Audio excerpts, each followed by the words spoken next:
Welcome to Math with Professor V. This is video lecture for section 7.5 for business calculus on the area between two curves. So in this lesson, now that we already know the fundamental theorem of calculus and how to find the area underneath one curve, we want to focus on finding the area between two curves. And so if f and g are continuous functions, and notice f of x is always greater than or equal to g of x on some interval from a to b, then the area between the curves is given by the following. It's the definite integral from a to b of f of x minus g of x. And the important thing to note here is that f of x is greater than or equal to g of x on this interval. So when you set this up, you should always have the function that's on the top first minus the function that's on the bottom. An area that's bounded between two curves is never negative. So if you get a negative answer, that means you messed up somewhere. Probably you got them switched around, or maybe you just messed up when you were taking the antiderivative. Okay, that's usually pretty helpful. And then let's look at some examples now so we can practice perfecting this skill. So the first thing, it just tells us find the area between the curves, and they're not going to include this in the directions, but you always want to find out where the curves intersect and put a graph together. So no one's telling me here find the intersection and graph, but we got to do it. It's just part of the solution process. So here are the curves that are given, x equals -1, x equals 2. These are just two vertical lines that are going to help us bound the region. And then we have to focus right here on y equals -x squared plus 1 and y equals 2x plus 4. So we know this is a parabola opening downward because that minus sign. And this is a line. So let's see if we can find some points of intersection. I'm going to do that by just setting these two functions equal to one another. Here we go. So -x squared plus 1, setting that equal to 2x plus 4. Now, since I have that x squared term, easiest thing is just to set everything equal to 0. So I'll move x squared and 1 to the other side so it's positive. So 0 equals x squared plus 2x plus 3. Now this one's deceptive. It looks like it'll factor, but it doesn't. So we have to use the quadratic formula. So x equals opposite of b plus or minus square root b squared minus 4ac all over 2a. And I can already tell if I focus on the discriminant, which is the stuff underneath the square root sign, that there's going to be no real solutions because I have a negative quantity under there. You see how that's 4 minus 12? Well, the square root of that is going to give me an imaginary number, which means that these two curves don't intersect in the real number plane, two-dimensional real number plane. So there's no intersection. That's fine. It's not problematic. What that means is actually that one curve is always on the top and one's always on the bottom, and things are going to be nice and straightforward for us. So let's go ahead and graph them. And I'm only interested really in the part of the graphs that lie between -1 and 2. So you don't need to make this like massive graph. Let's just get a rough idea of what's going on. So here's the y-axis. Here's the x-axis. And I'm just going to go from -1 to 2. Okay, now let's look here. The line y equals 2x plus 4, that has a y-intercept of 4. 1, 2, 3, 4. And then what else? At -1, I'm just going to substitute that in mentally. 2 times -1 plus 4, that's 2. And then when we're at +2, 2 times 2 plus 4 is going to be 8. So let's go all the way up to 8. 5, 6, 7, 8. So I can connect those 2 points. And here's y equals 2x plus 4. Okay. And then y equals -x squared plus 1. We know that's a parabola opening downward. If x is 0, y is 1. If x is -1, y is 0.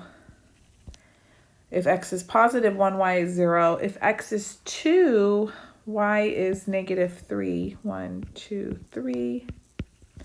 Let me add that on there. So here's our parabola. And then now hopefully you can see, that's why we had no solution to the equation of where they intersect, because you see how this parabola just always lives below the line. Now, x equals -1, x equals 2, those are vertical lines. And they are going to basically bound the region whose area we're finding. So we want to find the area between all of these curves, or basically the area that's above the parabola and beneath this line, below the line. So let me shade it in for you. Boom, boom, boom. Good? Okay, let's get rid of this little excess. I don't like it. Let's make it look cute and clean. Oh, beautiful little graph. So you always need to graph the functions. That way you can see clearly which function is on the top and which one's on the bottom, since that's essential when you're setting up your integral to find the area between these curves. Okay, so on the top we have the line y equals 2x plus 4, and then on the bottom we've got that parabola, which is y equals -x squared plus 1. And then my limits of integration are going to be precisely the values that were given here, x equals 1 to x equals 2, because we want to find the area starting here all the way up until where x is 2. So here we go. Area is going to be definite integral, -1 to 2. It always has to read left to right, small to big. And then we have top function minus bottom function. So top function is 2x plus 4 minus -x squared plus 1 dx. And be super duper careful right here that you don't forget to put parentheses, because this minus sign needs to distribute, okay? So those are the watch out eyeballs to warn you that this is a dangerous moment. A lot of students make careless mistakes there. Okay, so let's simplify. We have definite integral from -1 to 2. This is going to give me positive x squared, and I'm going to put everything in descending powers. So we've got positive x squared plus 2x, and then this is going to be -1, and then I have positive 4, so plus 3 dx. And then we're ready to antidifferentiate term by term. So antiderivative of x squared is going to be 1/3 x cubed. Keep going, plus x squared plus 3x. And this all gets evaluated from -1 to 2. Remember, there's no plus c when you have a definite integral. So when you have limits of integration here, you don't put plus c. Our answer is going to be a constant, some number, since it represents area. Okay, plug in upper limit minus lower limit. So 2 cubed, that's going to be 8 times 1/3 plus 4 plus 6 minus, if I plug in -1, now this is going to be -1/3 plus 1 minus 3. And then, no, you don't need a calculator. 8/3 minus -1/3, that's 9/3, which is 3. 3 plus 4 plus 6 is 10. And then this is -2, but there's another negative, so plus 2. So this is 15. Okay, very good. And remember, area between two curves should never be negative. So if that happened, something went wrong. There was a little oopsie. Okay, good. Don't worry, we're going to practice some more. Next example, here we have x equals 0, x equals 6. So we know these are vertical lines. They're going to help us bound the region. And then here's the more interesting stuff. Y equals 5x, y equals 3x plus 10. So these are two lines, slopes 5 and 3 respectively. And then nobody told us graph and find the intersection, but we have to do it. Okay, so remember those two things are embedded. Anytime you do one of these problems, graph and find where they intersect. I should say it the other way around. We're going to find where they intersect first because you need that when you draw the graph, right? Okay. So when we're finding the intersection, these just help us bound the region. So you're going to set these two functions equal to each other. So 5x equals 3x plus 10, which gives me 2x equals 10. So they intersect at x equals 5. Is that relevant? Yeah, because we're looking at the part of the graph that lies between x equals 0 and x equals 6, and 5 is between those two numbers. So for sure, stuff's going to happen. Let's see. If x is 5, y is going to be 25. So at 5, 25, these two lines intersect. This one has slope 5, y-intercept is 0. This one has slope 3, y-intercept is 10. And since they intersect where y is 25, I'm going to scale the y-axis by maybe 5s and jump a lot because we have to go all the way up to, if x is 6, this is going to be 30, right? So we got to go pretty high up. And then in the x direction, I only have to go from 0 to 6. So scale in a way that makes sense for the problem, you know? You don't need to put all 4 quadrants on your paper every single time. It's too much sometimes. It's just too much. Why is that so crooked? Hold on. I'm left-handed, so I'm sitting at a bit of an angle. Okay, there we go. X, Y. Let's go like this. This is 10, this is 20, this is 30. I feel good about that.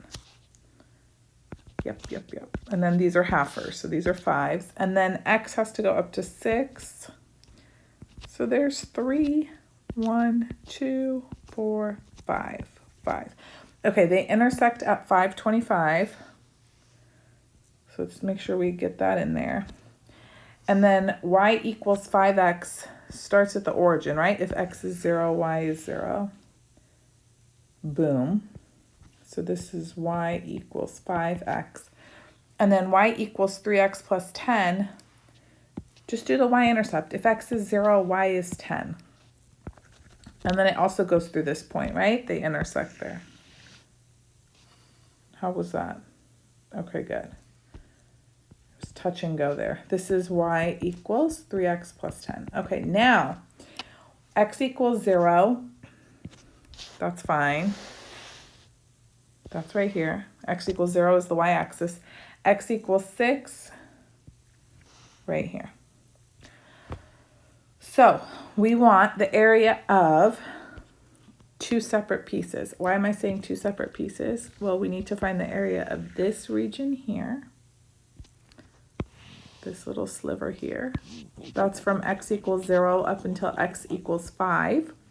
And then we also need to find the area of this region here. Can I color within the lines? It's just because the highlighter's too chunky. There we go. That's much better.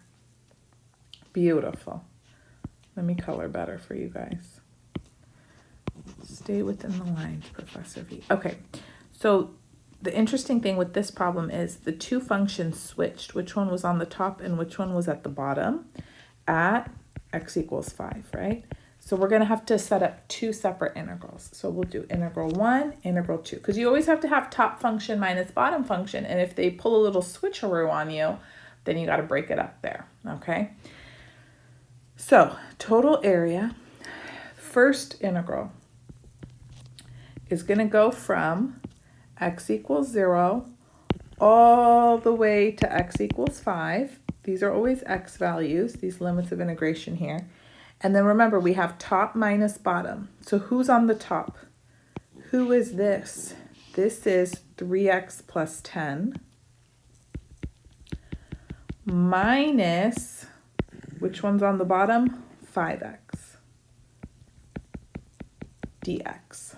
Plus, now integral number 2. Integral number 2 picks up where the other one left off from at x equals 5. And then it goes all the way up until x equals 6.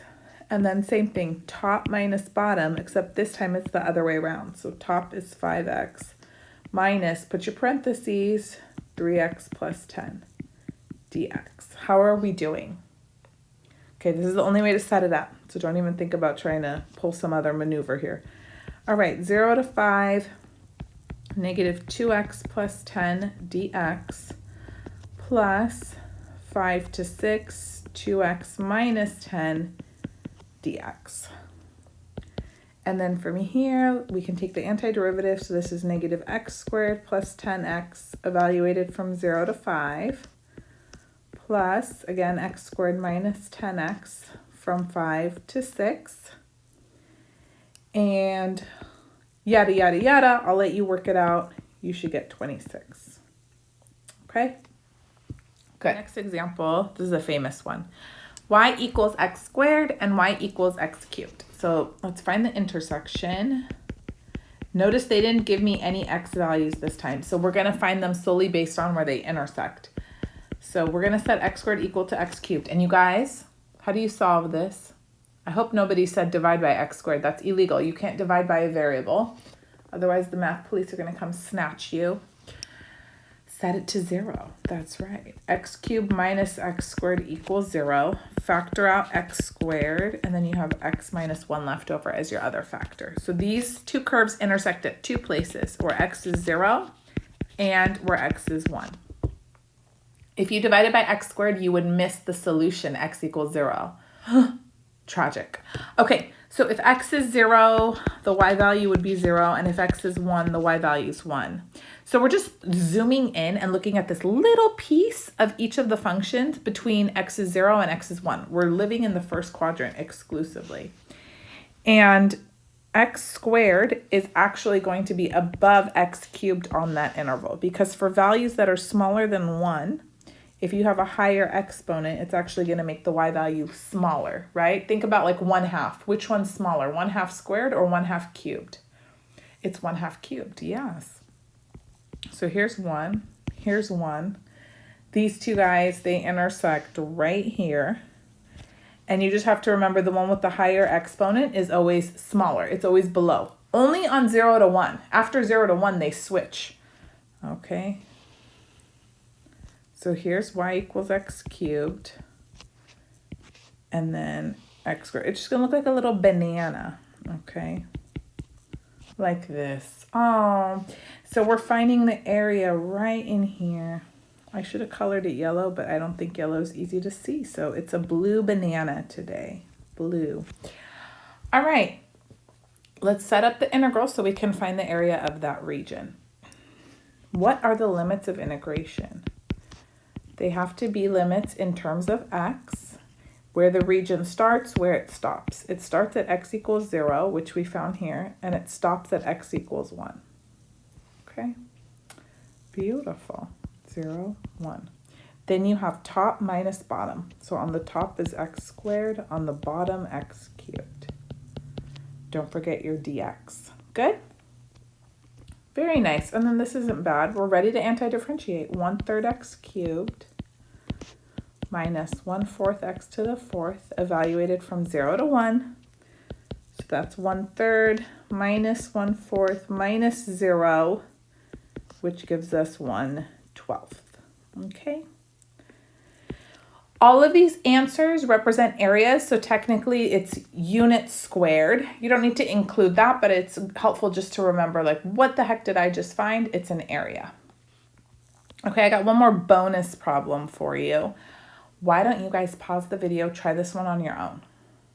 I'm serious, yes. So find the intersection, graph it, and then see if you could set up the integral to find the area. Okay, intersection. Again, see, they didn't give me any x equals whatever. So we have to figure out the limits of integration based on the intersection. Again, I'm going to set this one equal to 0 because it's quadratic. So x squared plus 3x minus 40 is 0. Does it factor? Does it factor? It does. X plus 8 times x minus 5 is 0. So they intersect when x is -8 and when x is 5. So let's see, what are the y values there? If x is -8, let's plug them in here. It'll be the same thing in either one, but I like, this is easier.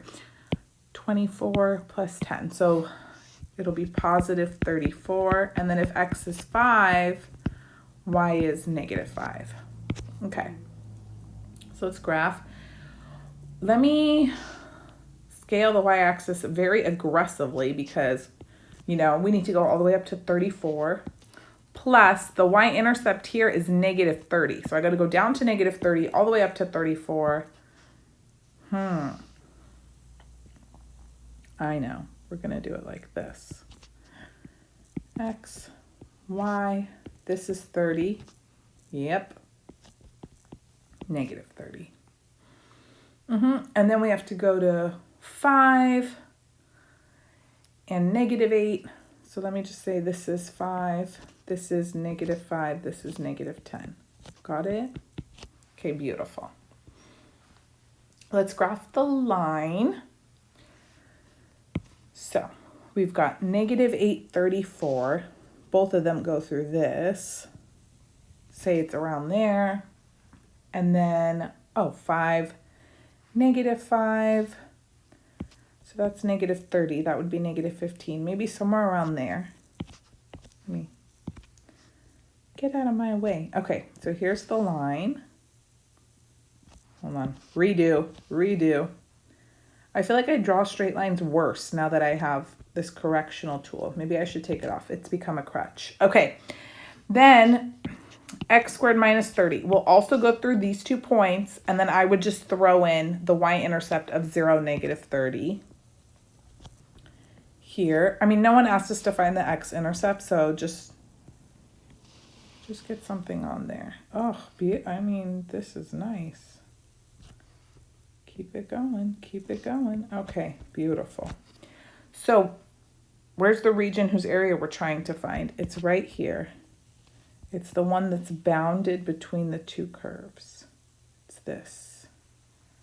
Boom. Okay, so let's look. Do we have to split it up, or is there always one function that's on the top, one function that's on the bottom?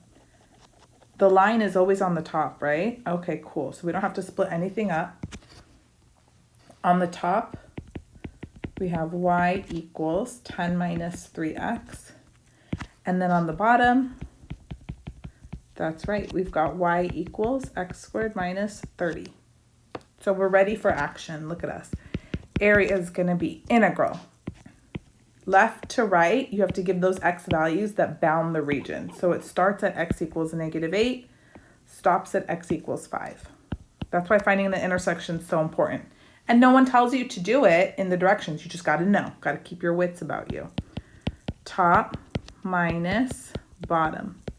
Did you remember your parentheses right here? Good job. Okay, let's clean up. Integral negative 8 to 5. Let's put it in descending power. So this will be negative x squared minus 3x plus 40 dx. Take the antiderivative.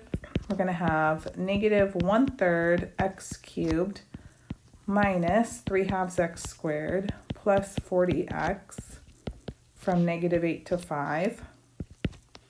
And then let's see. Upper limit minus lower limit. Negative 125 over 3 minus 3/2 times 75 plus 200. That's the upper limit. Minus lower limit 8 cubed. Negative 8 cubed is negative 512, but then there's a negative 1/3. So this is 512 over 3 minus 3/2 times 64 minus 320. Yada, yada, yada. 2,197 over 6. Good? Okay. Hopefully you got that one right. Now, this would not be a business calculus class if we didn't see how this applies to some economics problems. So, consumers and producers surplus. If D of Q, it's our demand function, with equilibrium price P naught and equilibrium demand Q naught, then consumer surplus is given by the following. It's the definite integral from 0 to Q naught of the demand function minus that equilibrium price dq. So here's a graph. It represents the area underneath the demand curve, but above the equilibrium price. That's precisely what this integral is computing. So this peachy shaded region that now I'm also filling in with these pink vertical lines, that's the consumer surplus. And you can compute it by evaluating this definite integral, by finding the area below the demand curve above the equilibrium price. So what does it mean when there's a consumer surplus? Basically, say there's some product out there and you were willing to pay $10 for it, okay, whatever it may be. But lucky for you, the price was only set to $7. Okay, does that happen often in life? Not really. but you're willing to pay more for something than it's priced at. So that's a surplus to you as the consumer. You're like, hooray, look at, I'm getting it for cheaper than what I'm willing to pay. And the consumer surplus is this region right here. So to find out how much that is, we would evaluate this definite integral. Similarly, there's a producer's surplus. So if S of Q is a supply function, and again, we have equilibrium price P naught, equilibrium supply Q naught, then the producer surplus is given by the definite integral from 0 to Q naught of P naught, that's the equilibrium price, minus S of Q, the supply function, dQ. So here's the supply curve. Here is the equilibrium price. The producer surplus is this shaded region here. So it is the excess above the supply curve, right? Underneath the equilibrium price. We want to find the area of this region. That is the producer surplus. So what does that mean? So now you think about it like from a producer's point of view, what would be advantageous? So say the market value for some good is maybe like 50 bucks, but customers are paying 100 for it, right? So if you're producing some good and the market value is 50, but you can get people to buy it and pay 100 for it, then that's a surplus for you. You're getting more than the market value is set at. So this is the producer surplus. Again, each of these is represented by a definite integral because the surpluses are precisely regions whose area we need to find between either the demand curve and the supply curve and the equilibrium price. All right. It's pretty straightforward, so we're going to work through a couple examples and then call it a day. Can you believe it? This is the end of our lovely time together. So suppose the supply function for concrete is given in dollars by the following, and that supply and demand are in equilibrium at Q equals 9. So find the producer surplus. So look up, here's the formula for producer surplus. I'm going to rewrite it down here, okay? So producer surplus is going to be definite integral from 0 to Q naught of P naught, the equilibrium price, minus S of Q, that's our very good supply function, dQ. So let's see, they did not give me the equilibrium price, but I can find it because I know supply and demand are in equilibrium when Q is 9. So I'm going to substitute in 9 for Q here. So let's go ahead, we have to first find P naught. So S of 9 is going to be 100 plus 3 times 9 to the 3 halves plus 9 to the 5 halves, and this is 424. Okay, so then producer surplus, PS, is going to be definite integral, exactly. Q naught is 9. That's going to be my upper limit of integration. So limit is 0 to 9. And then now we have P naught, which we found to be 424, minus S of Q. S of Q is right here. 100 plus 3Q to the 3 halves plus Q to the 5 halves. dQ. Good? Okay. Keep going. Let's clean up. This is going to be 324 minus 3Q to the 3 halves minus Q to the 5 halves dQ. And then now we can take the antiderivative term by term. 324Q minus 3 times add 1 to the exponent, divide by the new exponent, which is the same as multiplying by the reciprocal, minus, same thing, add 1 to 5 halves. This is going to be Q to the 7 halves, and then multiply by the reciprocal, 2 sevenths. And then we go from 0 to 9.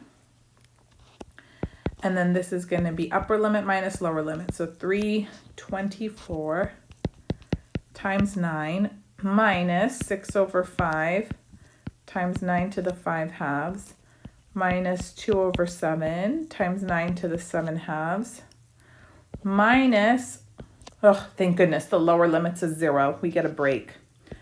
Okay, and then this is going to be 2,916 minus 1458 over 5 minus 4,374 over 7. And producer surplus is, you know, some dollar amount in this problem. So I'm just going to round to 2 decimal places, $1,999.54. Good? Okay, not too bad. Got one more example for you. You ready? Grand finale. Dun, dun, dun, dun. So, suppose the supply function for a certain item is given in dollars by S of Q equals Q plus 1 squared. And then the demand function is given by D of Q equals 1,000 over Q plus 1. So it says graph the supply and demand curves. And, you know, in order to do that, I need to know where they intersect. And you see how part B says find the point at which the supply and demand are in equilibrium. I'm actually going to do that first because that'll help me draw a more spectacular graph. You know, we need the intersection. So these are in equilibrium when supply equals demand, which is helpful for when I'm graphing. So let's just do that first. We're going out of order. We're going rogue. Intersection. So I'm going to set S of Q equal to D of Q. S of Q is Q plus 1 squared. And I want to see where that equals 1,000 over Q plus 1. So let's get rid of the denominator, Q plus 1. And look. Q plus 1 times Q plus 1 squared is Q plus 1 cubed. And now this is gone. So I've just got 1,000 on the right-hand side. You guys, whoever wrote this problem loves us so much. Because look, you can take the cube root of both sides beautifully. Oh, who was this little angel fairy of a math problem writer? So we've got Q plus 1 equals 10. And Q equals 9. Voila. So this is a special Q. This is the equilibrium Q. So we don't just call it Q. We say, oh, guys, this is Q naught. That's 9. And then we need P naught. You can go to either the supply or the demand function, right, since they're in equilibrium. I'll put it in the supply function. S of 9 is going to be 9 plus 1 squared, which is 100. Okay, so then that means Q naught, P naught is 9, 100. Perfect. So that's when they're in equilibrium. That's important for us now when we go to graph. Because let's think. This is a parabola. It's been shifted 1 to the left. Okay. And it's opening upward. And we got to go at least as far as 9, right? Because that's where it's going to intersect the demand function, maybe a little bit past. And then this is a rational function. So hopefully you remember what 1 over x looks like. Maybe it's like this, right? And we're only going to focus on positive values, so it's going to look something like this. This 1,000 just really stretches this part out. This shifts the vertical asymptote over.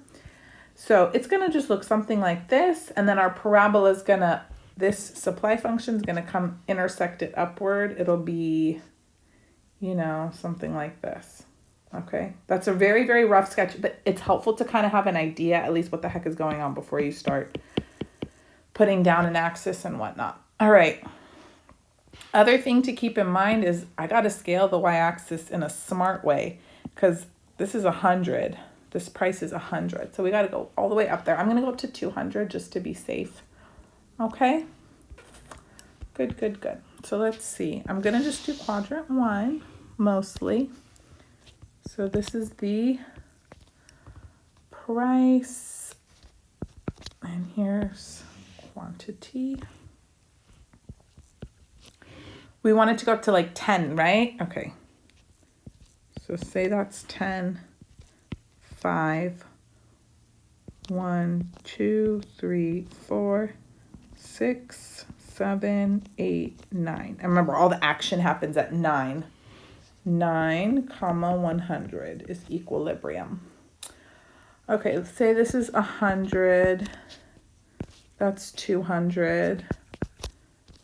So let's go by 20s, right? 20, that just feels right. 20, 40, 60, 80, 20, 40, 60, 80. Okay. They intersect at 9, comma 100. Let's get that on there. Beautiful. Now let's see what's nice and easy so we can get the rest of the graph going. If Q is 0, the supply would be 1. So really, really low. And it's just going to be parabola coming up this way. Okay, that's fine. Pretend it's 1. Really tiny. Really tiny. Up, up, up, up, up, up, up. Okay. That's good. Now, 1,000 over Q plus 1. Remember, it looks kind of like 1 over X, but over here, like it'll be here. Swoosh, but it's going to cross through here. Swoosh. And then, I mean, if you really want, you can go all the way up to 1,000. That way you could put Q equals 0. But that's so high up there. What's a little more reasonable? Let's see. If Q is 4, 4 plus 1, that's 5. 1,000 divided by 5 is 200. Right? So 200 is going to be a point on the graph. We can do that. Here's 200. Here's 4. And then it also goes through this one. So we've got this piece. And then just know that it goes way up. Like we didn't draw enough. All right? That's good. And then here's the interesting point. Equilibrium 9, comma 100. Okay. Fabulous. Moving on, find the consumer's surplus. So consumer surplus is going to be integral from 0 up until that equilibrium quantity, Q naught, which is 9. Then you take your demand function, 1,000 over Q plus 1, minus equilibrium price, DQ. Okay, now recall, integral of 1 over x dx is natural log absolute value of x plus c. So ignore the 1,000. That's just a constant. That'll come along for the ride. This is basically like 1 over q plus 1, 1 over x plus 1. Having the plus 1 doesn't do anything. If you did a u sub, you'll just get du is dq. So you can just skip all of that. Keep that 1,000, and then you do ln absolute value and just throw all of q plus 1 in those absolute value bars, whatever was in the denominator, okay? Minus antiderivative of 100 with respect to q is going to be 100q. And then we evaluate this from 0 to 9, okay? So then this is going to be 1,000 natural log absolute value 9 plus 1, that's going to be 10, minus 100 times 9, that's 900, minus lower limit 1,000 natural log absolute value 0 plus 1 minus 100 times 0. And then you guys, ln of 1 is 0. So this is all just 0. Yep. So all we're left with is 1,000 ln of 10 minus 900, which is about $1,402.59. Beautiful. Beautiful. Where is the consumer surplus if you were to graph? Yeah, we should do it. We should do it.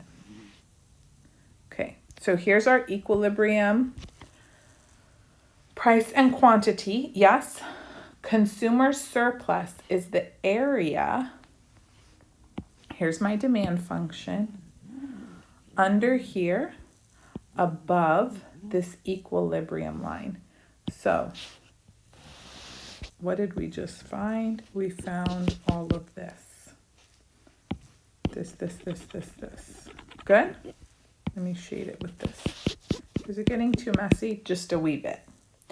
Okay, very good. Now, next part, find the producer surplus. So similarly, producer surplus, integral from 0 to, yes, that equilibrium quantity at 9. equilibrium price 100 minus demand function, dq. Okay, antiderivative of 100 is 100q. Just treat this as one little variable quantity. The plus one doesn't do anything. So just add 1 to the exponent, divide by the new exponent. So minus 1/3 q plus 1 cubed. And then we'll evaluate this from 0 to 9. So that's going to be 900 minus 1/3 times 10 cubed minus lower limit's going to be 0 minus 1/3. Be careful, this is 0 plus 1 cubed. So the lower limit of 0 doesn't give you 0 for everything. So that's going to be 900 minus 1,000 over 3 plus 1/3. So $567. Where is that on the graph? So again, producer surplus is the area between this equilibrium price right here of 100. Yes. And the supply function, which was this parabola opening upward. So basically, it's all of this that we just found. Okay, good. So that concludes the lesson. Let me go back down to the integral in case you needed to get the last few bits of it. I hope you enjoyed it. I hope you enjoyed this course. So business calculus, some schools call it brief calculus. Basically, how is this different to the traditional STEM calc, like all the calc 1, 2, 3 video lectures that I have? No trigonometry is included. Also, when studying topics like differentiation, integration, we don't follow the limit definition as intensely. And there's a lot more business and economics examples. It's brief. It's just to get you enough calculus so you can figure out how to apply it when necessary for business and econ problems, but you don't delve into it as theoretically or as conceptually as STEM majors, so as your computer science, engineering, math majors, etc. You use math and calculus all the time, or even if you don't directly use it, the world around us uses it. And hopefully when you take a class like business calculus, you can see that there's so many applications in economics, in finance, not alone, not to mention physics and things that a STEM major would look at, but so much behind the scenes of what goes on in this world is thanks to math, and hopefully this helps you appreciate that on a little bit more of a deeper level. So don't forget to give the video a thumbs up, subscribe if you haven't already, and you can also follow me on Instagram and TikTok, Math with Professor V. Thank you guys so much for your support. Bye.